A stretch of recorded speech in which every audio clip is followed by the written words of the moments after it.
Hello, I'm Keith Halliday, and welcome to Our Yukon Commissioners, a television interview series with those individuals who have filled the ever-evolving but always important role of Commissioner of the Yukon Territory. And today, it's a great honor to be here in the office of Mr. Jim Smith, who was Commissioner from 1966 to 1976. Mr. Smith, thanks for joining us today. I'm happy to be here.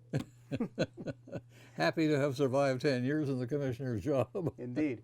Well, for our viewers, let me just go through your background before you were Commissioner. You came to the north to Atlin in 1940, worked as a butcher. 1947, moved to the bustling and growing town of Whitehorse. Spent a number of years as the General Manager of Tourist Services. And during that time on the Whitehorse Board of Trade, City Council, and also the Territorial Council. And then after your time as Commissioner, of course, you received the Order of Canada. But today we're here to talk about your time as Commissioner starting in 1966.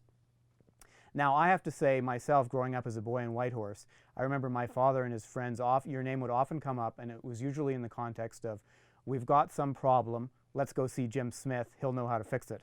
So right from my youngest days, you've always been a legend in the Yukon sort of can-do attitude department. And so it's a real pleasure for me to interview you today. I'm happy to be here, Keith. So let's, for our younger viewers, could you take them back to 1966? Tell us what the Yukon was like back in the mid-60s when you took office as Commissioner. Well, it was nowhere near the show that it is today. And we were getting out, of the mud roads and the inadequate housing and maybe the lack of a lot of normal facilities that you would expect to find. We were getting out of that, but we weren't there yet. And the transition, as far as government was concerned, was pretty hard to take. Here you are, you had been running this thing directly from Ottawa for a long time through Dawson and then through the same positions that were moved to Whitehorse. And all of a sudden, this came up to an end. This is all finished. We're going to run it now, from the, right from the corner of 2nd and Main and the Yukon Territory. This was a big, big turnover, I'll tell you. Some of it went good, some of it didn't go so good. Now, you mentioned directly from Ottawa, of course. Back in the early days, the role of the Commissioner was very different from how it is today. So would you describe, when you had the office, what did the Commissioner do? Well, I think that I was part of the transition package, from directly from Ottawa to the local scene. And I was lucky enough to enjoy having some very good, capable ministers that shared my enthusiasm to bring government home. As a consequence, maybe what might have been tough under different circumstances were the circumstances that I ran into. Most of it went fairly smoothly. Now, one of the big ones was Medicare. And to say that it went smoothly is not telling the truth. But on the other hand, everybody knew that it had to be solved. There was nobody standing on the sidelines and saying, we're not going to do this or not going to do that. But I think that one probably illustrates as well as anything the dramatic change that had taken place. Now, for most Yukoners today, we just take public health care as a matter of fact. You were there at the time when we transitioned from the private health care system to Medicare. So how did that get started? And tell us how it went here in the Yukon. What was different about how we did it here? When I tell you that it was a hell of a mess, I'm not exaggerating. We hadn't a clue what we were doing. And from the doctor's point of view, many of the doctors very sincerely did not wish to become public servants, if that's the right terminology. They were reluctant to give up you wouldn't call it freedom, but the room for maneuver that they had, I suppose. And also the administrative end of this thing, we had no capability of that kind at all. Fortunately, on the administrative side of it, we were able to pick up a lot of help from the province of British Columbia. On the professional side of it, the doctors of their own accord made their own peace with whoever. They also became very cooperative, and I would say over a period of about 18 months, from total chaos, we came to a pretty smooth operating system. It placed heavy burdens in some areas. You would have to talk to somebody else to get the details, but it placed a very heavy burden on the White Horse General Hospital. All of a sudden, cases that would not, occupy a bed, now they were occupying a bed. And the fact that everybody came out of the thing to the smooth operation that you have today is a real credit to all the people that worked on it at that time. Yeah, it certainly is, because like I said, most people can't imagine a time when we didn't have that. And it must have made a huge difference to people, particularly in rural communities, to be able to have health care coverage that they might not have been able to afford before. We ran into all kinds of things that we had never dreamt of. For one thing, many people were getting access to a doctor and getting recommended for prescriptions and what have you. And all of a sudden, we found that these people did not have money to pay for these prescriptions. So what do we do? And that's where our present Medicare add-on, if you want to, came, and we picked that up from the province of Saskatchewan. That's where we got help to get that over with, and pharmacare, as you know it today, was imported from Saskatchewan. And making a big difference in people's lives. Well, Medicare is relatively well known today. Let's talk about an episode that's less well known, the Carr Report, that you commissioned with the federal minister of the day to look at the future of the Yukon economy. In the 1960s, it was a very optimistic time. What was your thinking when you kicked off the Carr Report? Well, I just couldn't imagine how all these things could happen. The Carr Report's a pretty optimistic document, but at the same time, it was a practical document. Some of it, as you know, was implemented, but most of it just never saw the light of day. Why it didn't, I can't tell you. But remember that other things came to kind of override the Carr Report. One, of course, was the Anvil mine. And also our transport system, it changed dramatically. All of a sudden, the Alaska Highway, was upgraded. There was all kinds of, improvements there. Aircraft, all of a sudden, started to be, just like streetcars, for goodness sake. And I guess my attitude would be that we never really put the Carr Report to the test. And I regret that we didn't, because that was a well-written, well-researched, valuable guide. It wasn't the total answer, but it was a guide to what might have been done.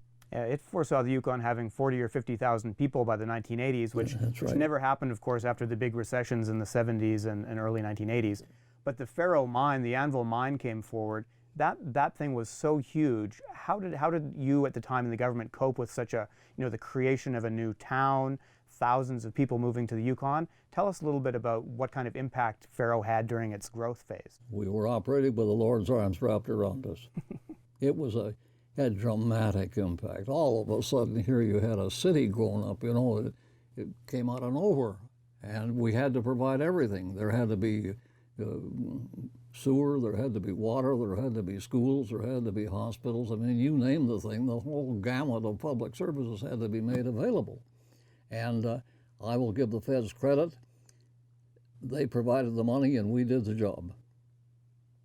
And you had to do the job twice after that fire burned the town down the first time. That wasn't exactly one of our better days. You're a very optimistic man, and you talk about all the good things you've done, but the day that Faro burned down the first time, that must have been tough news for the territory. Oh, God, that was a terrible setback, just terrible. And we had no resources to back up, our immediate need. We had the resource operating. All of a sudden, it disappeared in front of our eyes, and we had no replacement. And there was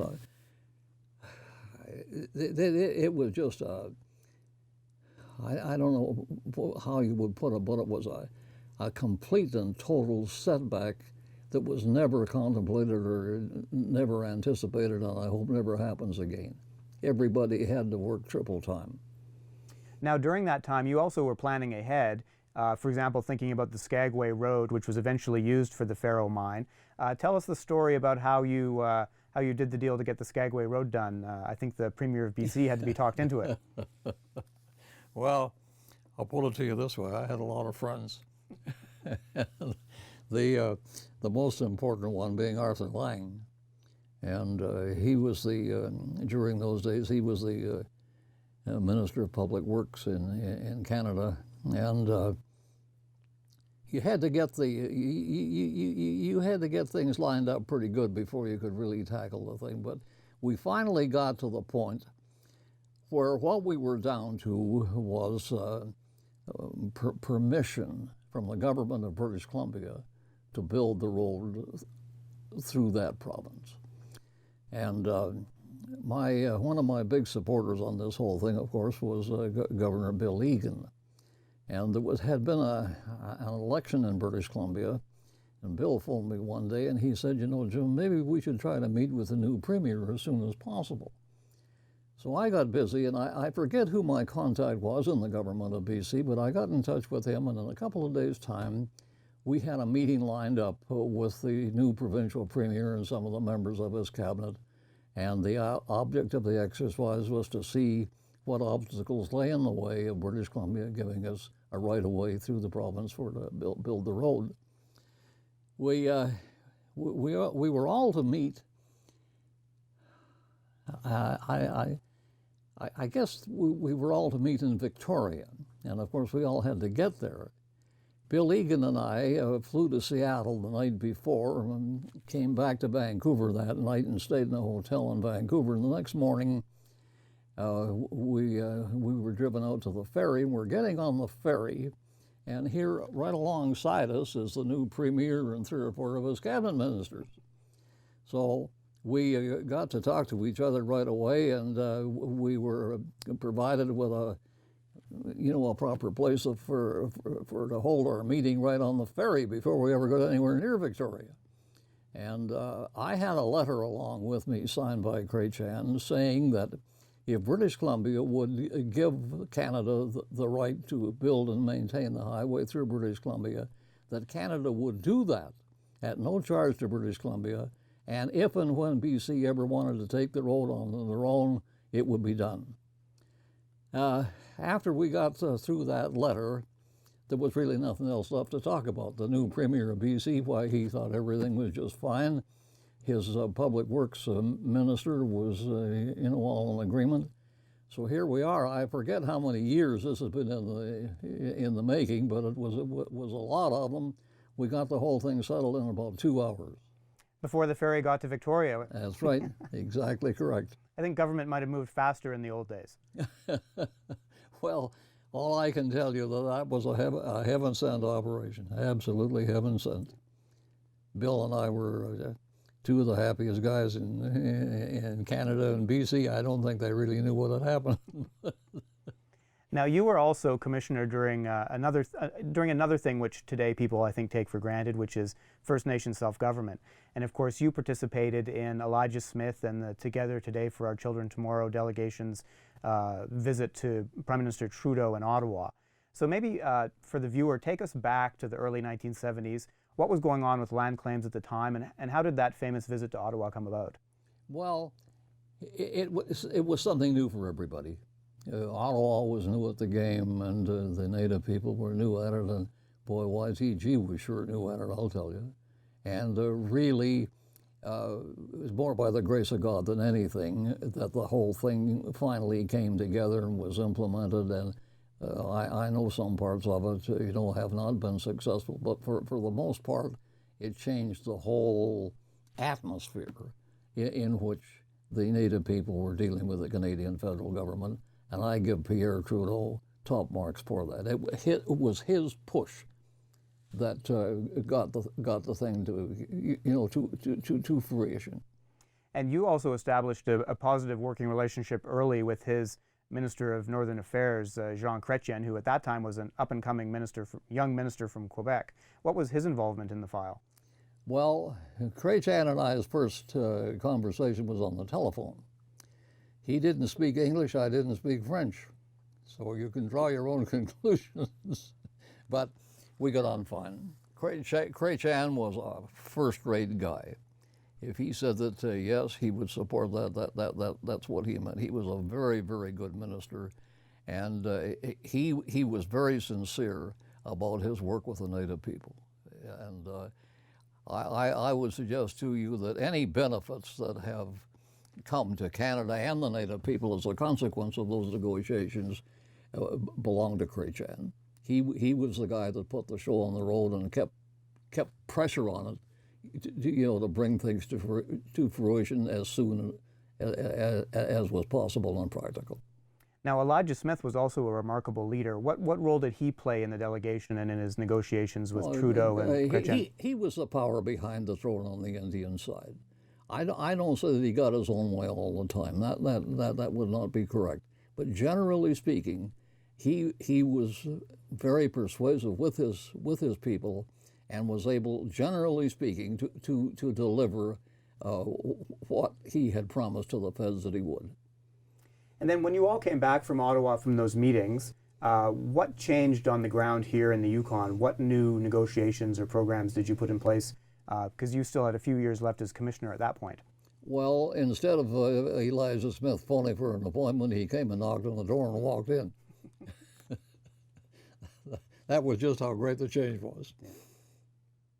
Excellent. Let's talk about the Yukon grant, because I'm a beneficiary myself of the Yukon grant, and that's another thing we take for granted. How did that idea come about? I hear that Prime Minister Pearson was involved. Well, that was a great day. The phone rang one day, and as Arthur lying on the phone, he said, "Jimmy, I have an appointment with the Prime Minister on such and such a day, and I want you to be with me because I want you to meet the Prime Minister. This is Lester Pearson." So I arrived in Ottawa, and the night before, Arthur and I are talking, and he said, tomorrow when you're meeting the Prime Minister, he's going to ask you, what should Canada be doing for Yukon to commemorate 100 years of Confederation? So I told him, I said, I really haven't anticipated that question or done anything at all about it, but I said, there's one thing on my desk that's really bothering me, and that is post-secondary education grants for the graduates of our school system. And I explained to Arthur what I had in mind, and he turned to me, he said, well, look, when the PM asks you, lay it on the line and tell them about this problem. So sure enough, along it came, and Pearson said to me, he said, what should Canada be doing or on behalf of Yukon to commemorate 100 years of Confederation? So I told him, I said, one of the biggest hurdles that parents are facing is the cost of post-secondary education for their boys and girls after they've graduated from high school. We do not have any post-secondary education facilities in Yukon, nor are we liable to have them in the near future. So my idea is that for the first 4 years that they would be, as long as they get satisfactory marks, there would be a cash grant available for them and their parents to assist them in that. He turned to Arthur Lang. He said, Arthur, I like what Smith is proposing. Make sure he gets the money to do it. End of conversation. Like I said before, I think government moved faster in those days. Well, I tell you, I was the happiest guy in Canada when I never dreamt that we would get it in that fashion. Yeah, now it's several generations of Yukon students that have benefited from that program, even going forward to today. It's quite remarkable. Well, all I have to say is that it has been a tremendous benefit to a lot of young people, but also Pearson's question to me was, would I expect these people to return to Yukon and make their livelihood after getting the benefits of this help? And I said, no, Mr. Prime Minister, they'll be educated Canadians and they'll add to the general benefit of the whole country. So it becomes a national program and very fitting for the country's 100th birthday. It sure was. Well, we'll have to think of something equally remarkable for the 150th birthday, which is coming up in a couple years. We'll put our thinking caps on. Well, it was a winner, and that's how we got it. Now, at the time, we talked about the Carr report for a moment. One of the things that was in the Carr report was an idea of more infrastructure, more roads, more airports, many of which we now have across the Yukon for air travel. One of them was also smaller roads. So, for example, the road into Pelly Farms near Pelly and Fort Selkirk. Tell us how that came about, because it was a much more optimistic time where we were really building the infrastructure of the Yukon, and that road went into place quite quickly, if I recall. Well, they had a program. It was a federal program, and it was called Roads to Resources. And I don't think that I ever had the benefit of a complete package in front of me, as to where this could be applied in the Yukon. But some of them came to me, and one of them happened to be the Pelly Farm. And my attitude, Gordon McIntyre was the chair of the committee that administer these funds. My attitude is, what better resource have you got than growing food? And I would see no difficulty in supporting that farm by help using this program as to improve their road access. And I think it is very right that it is a road to resource. It went ahead. And yeah, my family and I skied into Fort Selkirk last winter, and it was sure nice to have a much shorter ski thanks to that road. So it's still there and working well. And it came at a very opportune time, I think, for the people involved. And we screwed up on some things, but that was one we didn't. Now, I was in Fairbanks last year for the Arctic Winter Games, and your name came up again. They were talking about the foundation of that with Governor Hickel and the Commissioner of the Northwest Territories and yourself. So what were you thinking at the time when you founded the Arctic Winter Games? Well, what I was thinking about was that here we were, these three northern areas, Alaska, Yukon, and Northwest Territories, and we might as well have had the Berlin Wall up between us. We didn't have very good intercommunication, not at the government level, the public level at all. We were three isolated units, one reporting to Washington and the other two in Canada reporting to Ottawa. And we had I think it was called the Canada Games. I could be wrong on that now. But we had sent a delegation of athletes, and I think it was held in eastern Canada somewhere, possibly in Quebec or Montreal, somewhere in that area. And while it was on, I had a phone call one night. Cal Miller was one of the ones on the other end of the phone, but there was 3 or 4 of them. And their object of the call was to try to persuade me that this idea, of an athletic get-together should be expanded on and should be worked on. In other words, we shouldn't stop it with this one particular exercise that we were going through.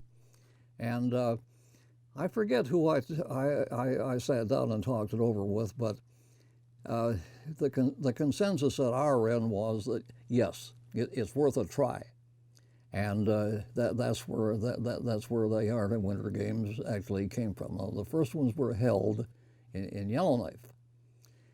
The opening day, I think it was 55 below zero on the Fahrenheit scale. Trudeau was there.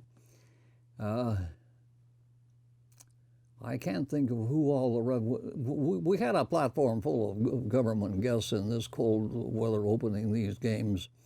I thought to myself, my God, if conditions couldn't be worse, this thing is going to flop, before we get the first ones over with. Instead of that, the weather improved in a couple of days, and the games were quite successful. And it was agreed at that point that we would go, we would go the second time. And the second time, if I remember correctly, we wound up in Anchorage. And the American military, they took over. I mean, they ran the thing in the background. I don't care by what name they called themselves. And it was tremendously successful. Our delegation was headed up by the pipe band and the Highland dancers.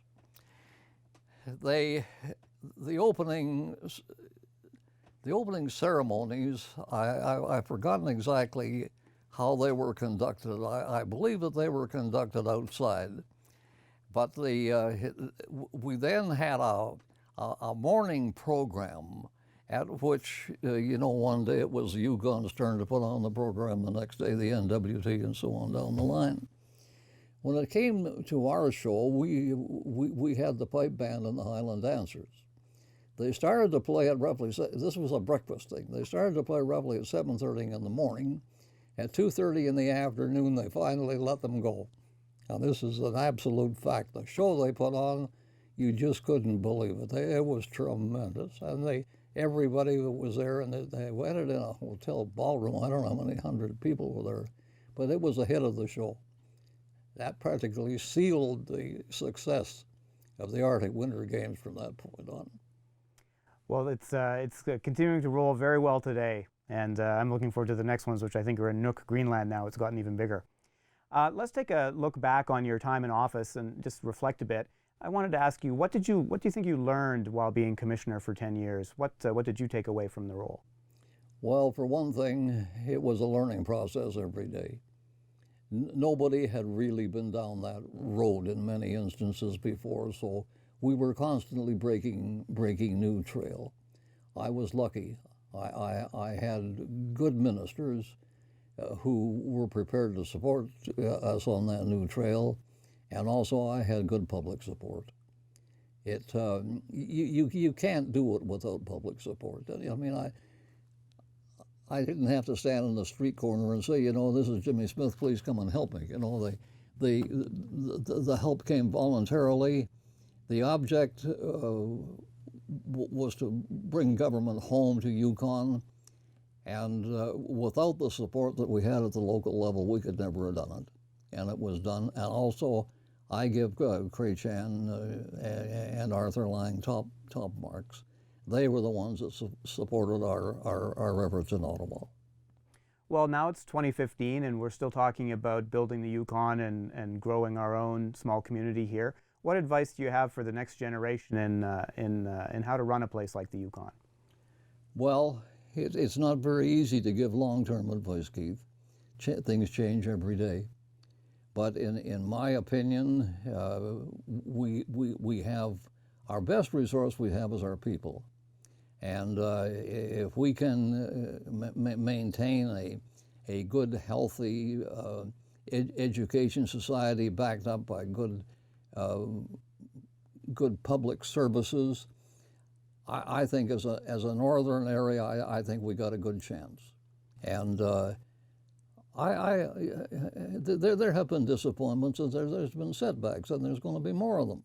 But generally speaking, I would be prepared to put my money on the Yukon making it on its own. Jim, thank you very much. It's been a real pleasure to talk to you today. Thanks for your time. Good night. Sleep tight.